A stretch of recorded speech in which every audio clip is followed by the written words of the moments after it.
come from, wife. Absolutely safe and harmless. Not even too expensive if you have the right contacts. Well, come in.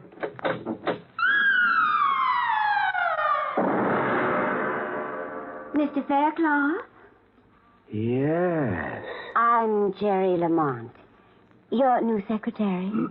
What did I tell you, Georgie boy? Harry, if you don't mind, I'd like to get right down to work with Miss Lamont. Excuse us. Why huh? not? Don't forget what we were talking about, huh, Georgie? I happen to know a fellow with just the right contacts for that deal. Yeah, sure. So long, Harry. So long. Bye, Miss Lamont. Bye. Well, glad to have you aboard, Miss Lamont. Oh, Miss Lamont is so formal. Mr. Blickendorf called me Jerry when I worked for him. Oh, Hank Blickendorf? Mm-hmm. Oh, you must be the girl he,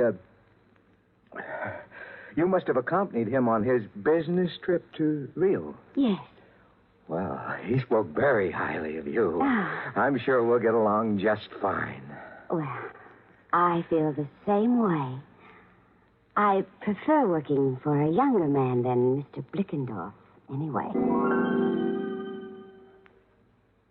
When I came home to dinner that night, Marge was waiting with a full barrage. She let me get my first bite of dinner halfway to my mouth and then opened up. I hear you got a new secretary today. Yeah. I also hear she's 5'8" and tapes out at 38, 25, 36, and likes men. That's quite a spy system you've got there. She isn't much of a secretary either. She's a perfectly good secretary. Well, that isn't what Molly Blickendorf said. I don't care what Molly Blickendorf said. Now, where are you going? I have to make a business call. I forgot. Well, I suppose it'll be too much to expect you to do your work at the office with that Miss...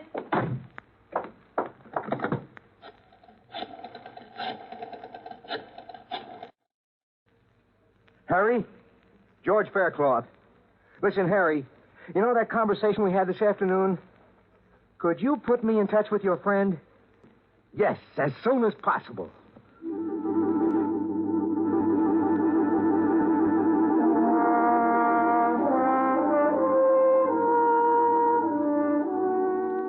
The following evening, I found myself at the door of a dingy office in an ancient warehouse up near 14th Street.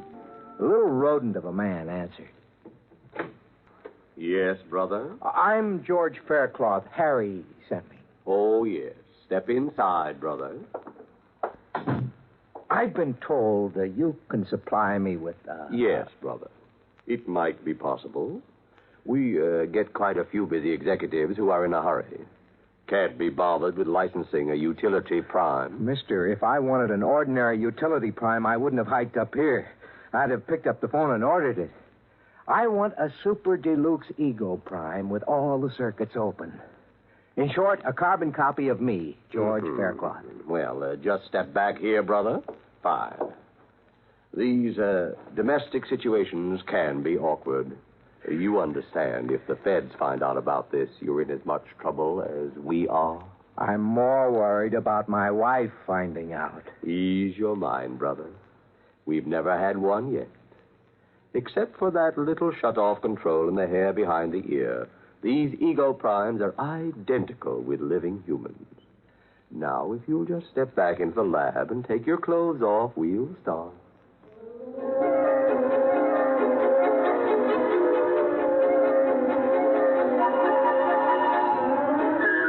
I spent a busy 2 hours under the NP microprobes. The artists worked outside, taking casts and impressions, while the technicians worked inside, feeding all my brain patterns into a Hunyadi pantograph.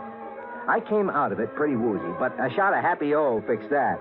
Then I waited in the recovery room until the salesman walked in, followed by a tall, sandy-haired man with tired blue eyes wearing a business suit, who looked remarkably like me. Mr. Faircloth? Yes? Meet Mr. Faircloth, Prime. So, this is me. Shake, George. Why, he even talks like me. I ought to. I've got a dozen Hunyadi tubes in my cranial vault with your speech patterns on them. I'll be doggone. Nice job, eh? Well, it's fantastic. Now, the shut-off mechanism is behind his right ear. Now, bring him in every 2 months for the regular 2-month refill and pattern accommodation. Let me get a few things